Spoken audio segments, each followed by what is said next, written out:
Hello, everybody, and welcome to From the Mezzanine, the Broadway podcast for the Broadway fans. Here we talk about all things Broadway news, Broadway grosses, and let's be honest, all of the tea and gossip that happens week to week in the Broadway stratosphere. And I am your host, Lindsay Stone. I am so excited to speak once again with my dear Broadway besties, like we do every single week, about all the crazy stuff that is happening all the time in Broadway. And while we're still in our little quiet season of time, because we are gearing up for the fall Broadway season to begin, we have some news to cover for sure.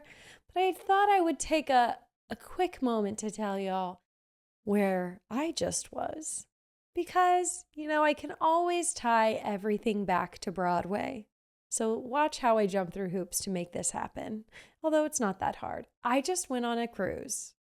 And if you know me, you know I love cruising. I have been on one cruise before. And I talk about it all the time. I had the best time. And I have been dying to go on another cruise. So when my dear friend, shout out Bailey, who's also a very cool person and has some very cool connections, when she got invited to go on the pre-inaugural sailing of Royal Caribbean's new Star of the Seas. I was calling it Song of the Seas the entire time we were there, but Star of the Seas. I really had to think about that one. I, of course, screamed and said, yes, please, I need to come with you. So that's exactly what we did. And look, I'm not going to bore you with telling you how beautiful the ship was and how the food was great and how much fun we had and how sunburned I am now. But I will tell y'all about the shows on the ship because they were unlike anything I've ever seen. And I saw, I think, every single show, premiere show that the ship had to offer. One was an ice show called Soul. The other was a water acrobatic show, diving show, synchronized swimming show called Torque, and they have Back to the Future, Broadway caliber Back to the Future on the ship. So, and I saw a magic show, if that qualifies. Anyways, they were all so amazing. First, I'll tell you about Soul. It was basically taking you through the day from the East Coast to the West Coast of America, and they had different songs for each state. Texas was, it ain't Texas, ain't no hold'em. And the choreography out on the ice skating rink was just mind-boggling. I was so blown away by the level of precision, and also it was really engaging towards the audience. It felt super immersive and inclusive of the audience. They were really trying to connect and just create this awesome, vibrant environment with this ice skating show. And I was totally blown away. The tricks that they were doing on the ice were things I've never seen before. Of course, I don't know if I've ever even seen a professional ice skating performance. So it blew my mind the way that they would lift each other and twirl in the air. And then they had extreme skaters who did it was basically skateboarding, but on ice taken to the next level. They were going up and down ramps and doing 360 jumps, and it was mind blowing. So as a performance lover of any type, I was thoroughly entertained and blown away. My favorite performance, even before Back to the Future, was probably Torque, though. And that's, like I said, they had synchronized swimmers, they had Olympic professional divers, and just the energy that they brought. First of all, it felt very musical in the way that the music that they had set their performances to were just so amazing. Clearly, the music mixers know what they're doing. And it felt just very they were telling a story through all of these shows. They were definitely telling a story. And so Torque, that was supposed to emulate F1 race cars, was kind of the theme. So they played Shut Up and Drive. They played Route 66. They played Green Light, I Want It. It was masterfully designed and also just taken to the next level by the talent of these divers and performers. And I've never seen synchronized swimmers before. They also had trapeze artists. They had so many different kinds of performance in all of these shows.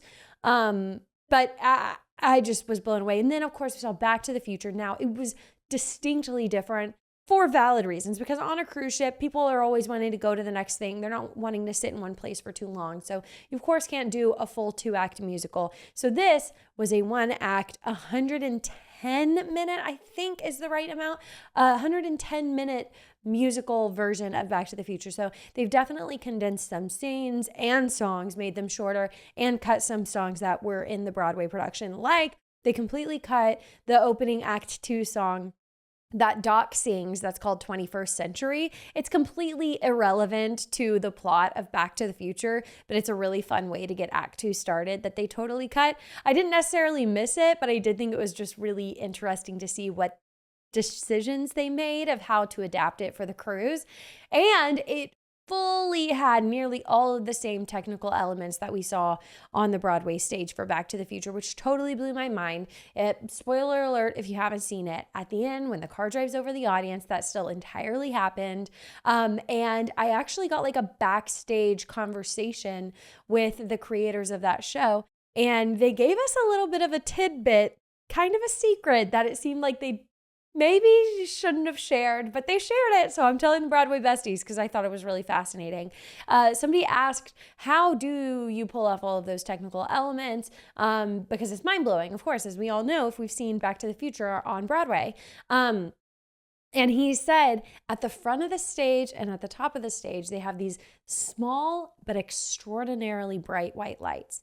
And when they flash those, like right before the car goes over the audience or right before they go 88 and they zoom into the next dimension, like all of these big moments where like technical miracles appear to be happening on stage, they flash that light and it actually closes your pupil. So you cannot, like, it's almost like everybody blinks at the same time so that you cannot see what is happening. And I thought that was so cool.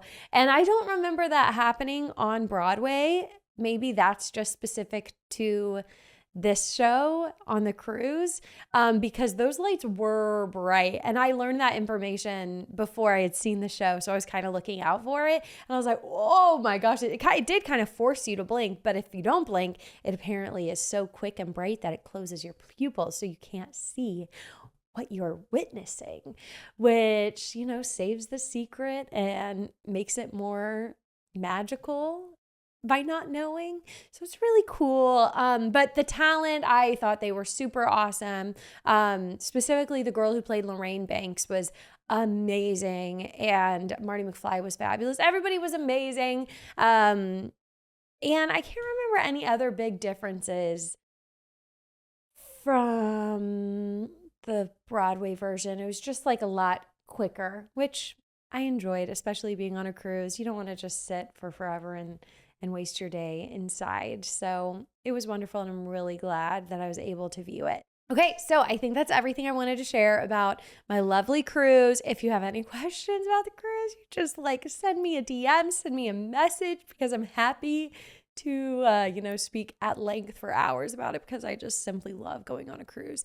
Okay, I want to give a plug, shout out to my Patreon real quick and let you guys know that you can actually now access my Patreon exclusive videos on Spotify. So on Patreon, every single week, I do a bonus episode called Meet Me at the Stage Door. I call it Meet Me at the Stage Door because that is where you meet back up with your friends after the show and you talk in depth about what you liked, what you didn't like, what's going on, what's the tea, just a little bit further. And so that's the inspiration behind that name.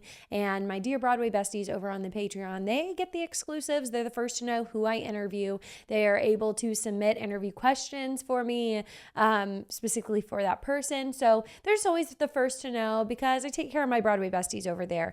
However, you can now access the videos. There's not a chat function yet on Spotify, but if all you're looking for is more content from the mezzanine and myself, then you can just find those videos on Spotify. Hopefully it makes it a little bit easier. But if you want the full Broadway Bestie experience, you're going to have to still go over to patreon.com/fromthemezzanine. Okay, folks, let's get into our Broadway grosses. I'm really excited to see this week's grosses because we are experiencing some shakeups. Gypsy just closed. Last week, we looked at Cabaret and they were dangerously low. They were at the bottom of the grosses for musicals, the very bottom. So I cannot wait to see if they've shifted.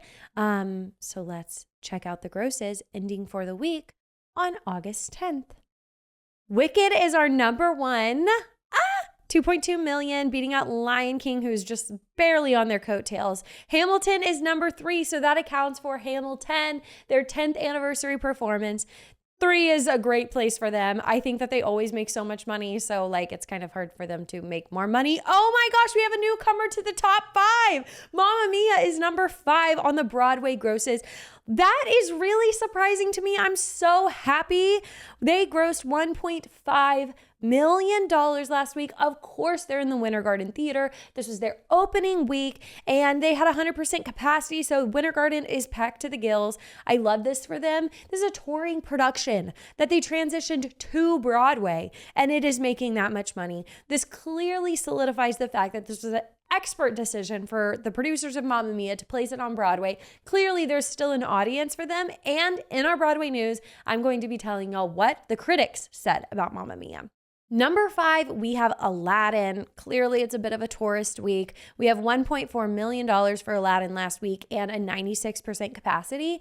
Maybe Happy Ending is number 6. Every time I see Maybe Happy Ending in the top 10, I'm filled with joy. Of course, we're getting closer and closer to Darren Criss's last week, but I feel like most people are aware, potentially, maybe, hypothetically, Darren Criss is coming back into the role after he leaves for a very short 9-week departure. So I don't feel like there's going to be like a massive rush of MHE fans headed over to the Belasco to check out Darren's last performance.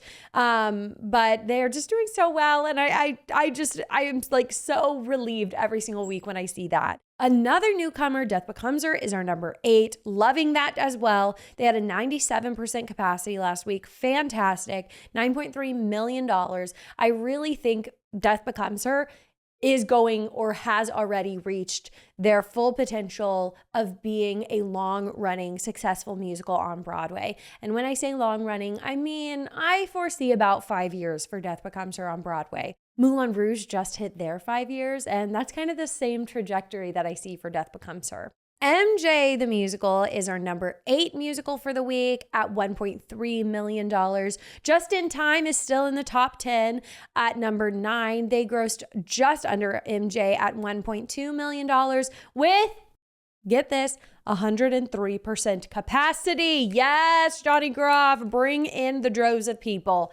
To round out our top 10, we have Harry Potter and the Cursed Child.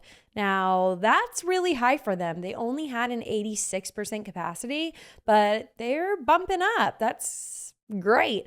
Oh Mary with Jinx stepping into the role is our number 11, just to let y'all know what potentially might be bumping into the top 10. And Gypsy in their second to last week, according to this, was our number 12. The Outsiders has been bumped out. With these new coming shows, Death Becomes Her, Maybe Happy Ending, of course, Mamma Mia showing up and showing out. The Outsiders is now completely bumped out at the top 10, but they're still doing insanely well with nearly 102% capacity and grossing well over $1 million. Now's that scary time. Now's when we look at the very bottom. Okay, Cabaret is still our lowest grossing musical of the week. $569,000. So below 1 million. They are not profiting. I'm sure they can't even pay Billy Porter's salary with that amount. They had a 77% capacity, which affirms what I was thinking. I don't think I said it. I might have said it. If so, somebody find that clip and send it to me. It affirms that I didn't think Billy Porter had the fans to come and see this show. Zoinks. What are you going to do? But we do have another one at the very bottom, and this is unfortunate. That brand new show called Jeff Ross, Take a Banana for the Ride, that had 55% capacity. I didn't know who he was, so I can't exactly speak for this, but I feel like if you're going to have a one-man show on Broadway, I should probably be familiar with your work, and I wasn't. Our other lowest grossing musicals are, of course, Chicago. It's typically always our lowest grossing. So the fact that Cabaret is even lower than Chicago is truly shocking work. Operation Mincemeat is our third to lowest grossing. But that's like kind of standard for them. They've been really low every week. They've definitely dropped post Tonys even more because I think a lot of people expected they would be way more successful than they were. But yeah, they had 92% capacity, and then 6 is right above Operation Mincemeat. And like, it's time. It's time to call it quits, 6. It breaks my heart. But they're not even remotely close to grossing 1 million, and they had 78% capacity. So that's not as sustainable grosses to maintain a run on Broadway.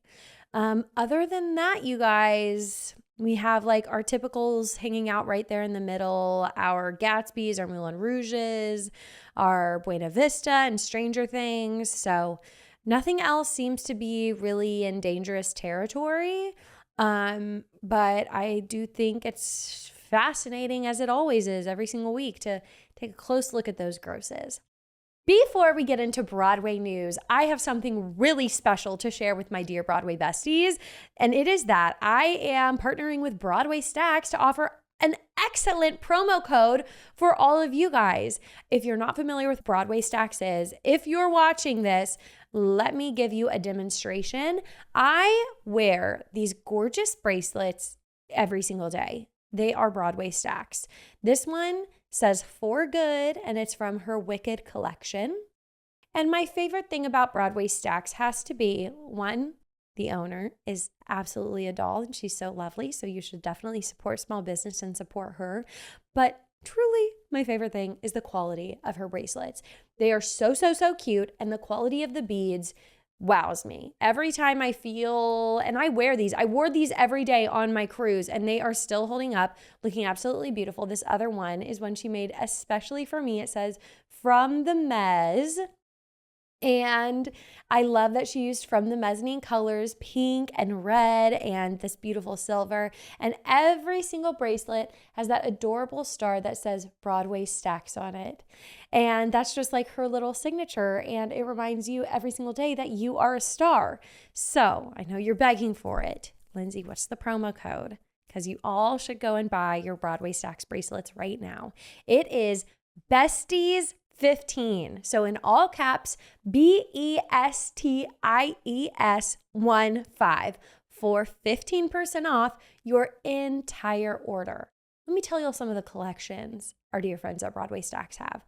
They have a Hamilton collection. They have a Six collection. They have a Heathers collection. And it has all of the Heather colors, blue, red, yellow, and green. And they say candy store or corn nuts or freeze your brain. They have a Hamilton collection. They have a Phantom of the Opera collection. She has everything that every single musical theater fan would want. And I just love her stuff so, so deeply. So make sure to use the code BESTIES15 at checkout for your next Broadway Stacks order. These are perfect for your friends or for yourself. It would make a beautiful gift. So keep them in mind. And this code will be redeemable for up to 1 week. So if you're going to make an order, make sure you do it in the next week and use code BESTIES15. Thanks, Broadway Stacks, for helping out the Broadway Besties. Okay, let's get into our Broadway news. Like I mentioned before, like I promised to deliver, I have the reviews for Mamma Mia on Broadway. Mamma Mia debuted at the Winter Garden Theater this past week on August 14th. And let me be clear when I say this, 25 cast members made their Broadway debut in Mamma Mia. Woo! Round of applause. That's so insane.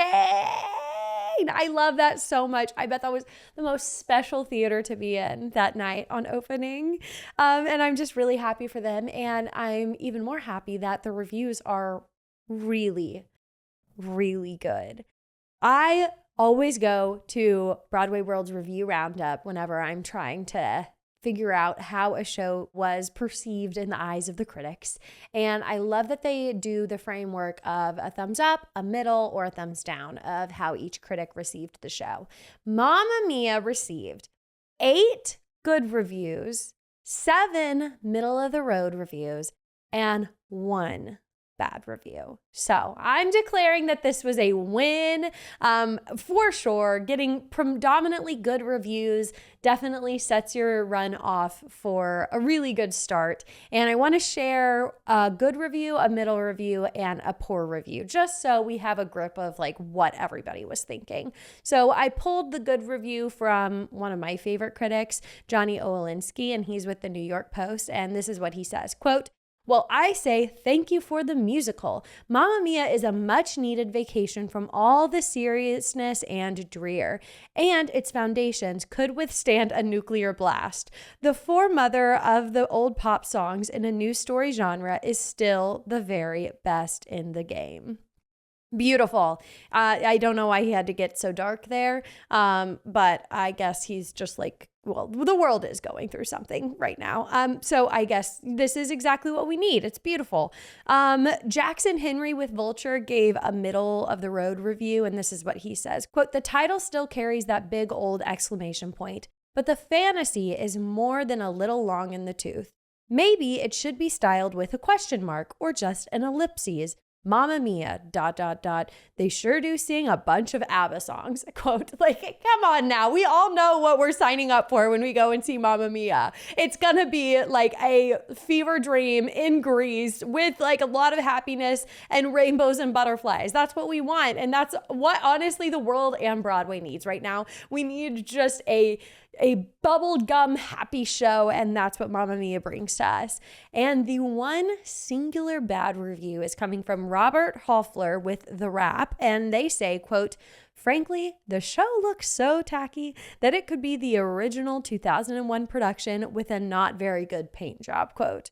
Once again, to you I say, we know what we're getting in for, and the fact that it has mainly good reviews, I know this is going to be a great show. I hate to even mention a bad review, especially when this is predominantly good. But I know everybody in that theater is having so much fun. They said everybody's tapping their feet, waving their hands, and just having the greatest time. And the grosses speak for themselves. It is selling like hotcakes. So I'm really happy for Mamma Mia. I think this is the start of a very beautiful 6-month run at the Winter Garden Theater. And need I note, it originally made its Broadway debut back in 2001, and I think I'm correct in saying this, it was the first show to return after the September 11th attacks. You would not believe how many references, and I think that was a huge historical moment for Broadway, of course, and it was championed by the mayor at the time, who wanted to say, we're not going to let this ruin our city and just completely plummet us into depression. And something that helps the city so much is the arts. And so it was a very hard undertaking for so many of the actors and the shows to come back to Broadway. But they were one of the first things to start back up in New York City. And I'm 99.9% sure the first one to actually take the stage again was Mamma Mia. There is a video on YouTube after the attacks where all of the Broadway performers got together and sang a song. I remember when I actually covered Mamma Mia in a very early episode of From the Mezzanine. And I know that I spoke about that performance and how moving it was. I should go back and watch that because I can't remember. I feel like they sang like maybe New York, New York, some very powerful New York song. I need to go back and revisit that. But if you're interested in learning about the history of Mamma Mia and how it came to Broadway, then I do have an episode on From the Mezzanine for you. I don't know what number it is at this given moment, but I'm sure if you go to From the Mezzanine and type in Mamma Mia, it'll come up.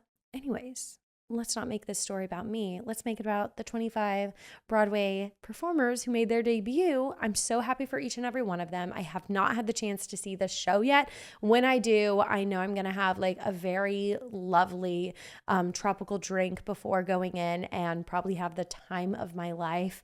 I can only imagine how much singing along is happening when you're in this show. Probably pretty crazy, wild tourist behavior. So I'm going to have to mentally prepare myself for that ahead of time. But I did see the cast perform 3 or 4 songs at Broadway and Bryant Park. And I that did it for me. I saw the energy that they brought to that stage, this young cast, this very new cast. And I'm sure that, when it's your first Broadway show, that just brings another touch of really big excitement and energy. So I'm really excited to see this show once I finally do. I have a follow-up news story for you guys from last week. We were contemplating what Eva's secret message was when she made that Instagram post last week saying that she's not quite done with Cabaret and that she has a great idea for who the MC would be. Well, quite literally right after I recorded that episode, they released the news that the new MC and Sally Bowles at Cabaret at the Kit Kat Club on the West End, not over here, is indeed Eva Noblezada as Sally and Reeve Carney, her beloved, her soon-to-be betrothed, as the MC. So it's for a pretty quick period of time. September 22nd is when these two will make their debut in Cabaret at the Kit Kat Club at the West End. And their final bow will be January 24th of 2026. So September, October, November, December, January, like 4 or 5 months about. And that sounds fabulous. I wish I could go to the West End and see this. I still desperately hope and pray and dream that Cabaret over here on Broadway will recast the show so I can see it, because I think I am officially de-influenced from seeing Billy Porter in Cabaret. It is all over my Instagram and TikTok of people reenacting his audio that has been recorded from the show. And now I'm not a big proponent of videoing inside of a theater and taking that as Bible of what the show sounds like and what the feel is in the theater. But I am, however, just completely perturbed by Billy Porter at this moment. That could change. He could be in something else again and I would like him, but right now I just don't feel like I would have the best experience with him, and I'd rather hopefully wait and see if they recast it and just keep it on Broadway for a little bit longer. So that's still to be determined. So TBD on that, but I'm happy for Eva and Reeve. Next news story, everybody. This is really hits home for me. This is one of the news stories I wanted to see pop up in the press for a very long time. And it is that Two Strangers Carry a Cake Across New York City has announced their Broadway bow. I can't wait. Let me tell you a bit about this show. So I was first introduced to this one song. It's called New York. And I love listening to it when I'm on the subway or walking in the streets of New York because it just makes me feel like, I love it here. And it's from Two Strangers. And this originally was in the West End. And then it had somewhat of a Broadway debut or off-Broadway debut at the Art in Boston. And this song, it's just so lovely. Everybody should go and listen to it. It's like, New York, I'm finally walking the walk. New York, I'm already talking the talk because I'm ready. I'm ready to be in New York. Are they ready? Are you ready for me in New York for 2 whole days? I'll literally be in New York. I just love it. I've listened to it probably 300 times. And the guy who sings it is just amazing. That guy being Sam Tutti, who actually won an Olivier Award for being the first Dear Evan Hansen on the West End. So his voice is so super duper good. And this is a 2-person show. So we have Sam Tutti in that role of what's his name? Dougal. And alongside Sam Tutti, we have Christiani Pitts, who has been on Broadway before in King Kong and A Bronx Tale. So this is, like I said, a 2-person show, and let me give you a little synopsis. Quote, it follows a naive and impossibly upbeat Brit, Dougal, who has just landed in New York for his estranged father's second wedding, when Robin, the sister of the bride, picks him up from the airport, and they embark on a serendipitous adventure through New York City. I just think it's a 2-person show, so I don't want to get my hopes up too much for what this is going to deliver. But from what I hear, it bodes well for my liking. I really, really love that song. And I've listened to a couple of other songs. Nothing's hit me the same way as New York. But I'm excited for this one. I think the story sounds really interesting. And I really love Sam Tutti's voice. So I think I'm sold on this one. This is going to be making its debut, hitting the Broadway stage at the Longacre Theater on November 1st with an official opening on November 20th. So we're slowly getting more announcements for what's coming this fall season. And I'm slowly but surely getting more and more excited as every new piece of theater announces that they're hitting the stage. But I have to mention, unfortunately, it's going to the Longacre, which is cursed. This theater housed Dead Outlaw, which came to a tragic, way premature close, and Lempicka and Swept Away. So it's just not the greatest theater to be in for some reason, maybe because it needs to find some sort of match between it being a very smaller theater and like maybe they're just not procuring the best shows. I don't know. I'm curious. I want answers, but I hope this is the one to break the curse. Please. I think it's like an enticing plot. And I think that the name of it, Two Strangers Carry a Cake Across New York City, it's like kind of intriguing. So I don't know. It doesn't have big people in it, but I think it could be an underdog, maybe happy ending. It's not a great time to debut on Broadway in November. That's so early with a lot of time in between their opening and Tonys. But you never know. I'm going to remain hopeful. Cheese. Okay, I'm smiling so I don't freak myself out. Okay, our last piece of news story. It's a quick one, but I want to mention it because it is one of the most talked about Broadway shows that hasn't even come to Broadway yet. And that is Dolly, a true new musical. Or no, it's a true original musical. And this show has been a wild success in Nashville. Who would have thought? A Dolly Parton musical in Nashville? Yeah, you're going to make bukus of money. There's going to be plenty of people who are batting down the doors to see it. So, is batting down the doors the right term? Probably not. Anyways, this just opened. It has been talked about from its inception, from whenever they sent out to everybody, send us your best Dolly song on TikTok, hashtag Dolly TikTok something, and we're going to find our next Dolly. That was highly debated on if that was a marketing ploy or legitimate. And I think it was legitimate because I actually did see the callback list for Dolly, and there were a lot of the best Dolly submissions that I saw on TikTok on that list. So I think it was legit, but I also think it was genius marketing and getting the word out about this show.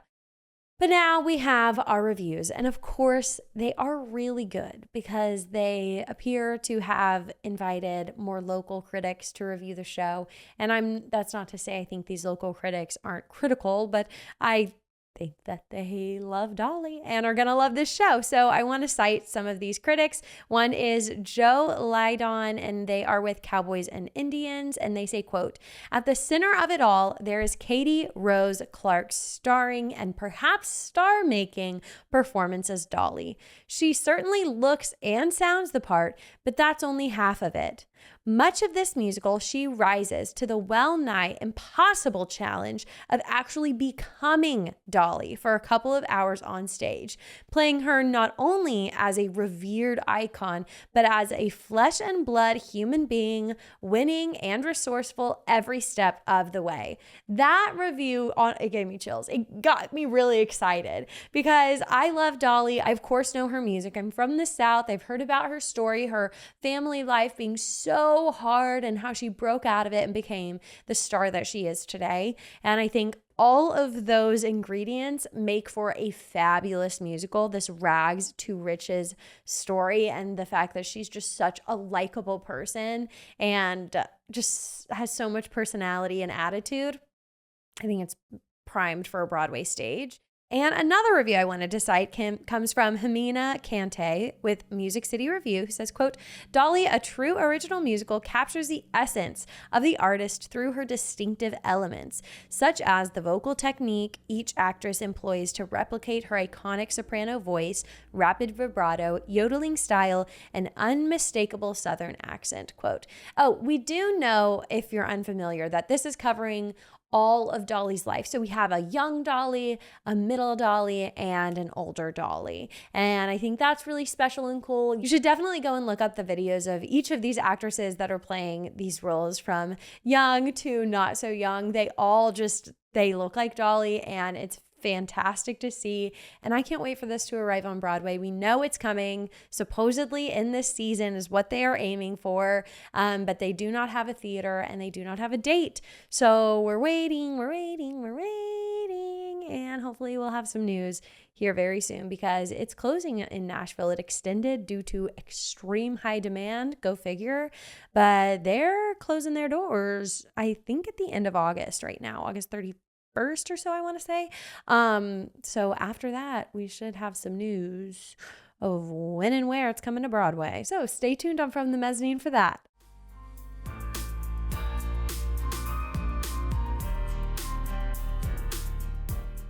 With that, everybody, I want to thank you from the bottom of my heart for listening or watching this episode of From the Mezzanine. You can find From the Mezzanine everywhere you get podcasts, Spotify, Apple, and I'm also on YouTube if you would like to watch the episode. You can find me simply by typing at From the Mezzanine Broadway on YouTube. I'm also, of course, on TikTok and Instagram. I be scrolling, I be swiping, and I be posting at From the Mezzanine Broadway as well. You can find everything From the Mezzanine at FromTheMezzanine.com.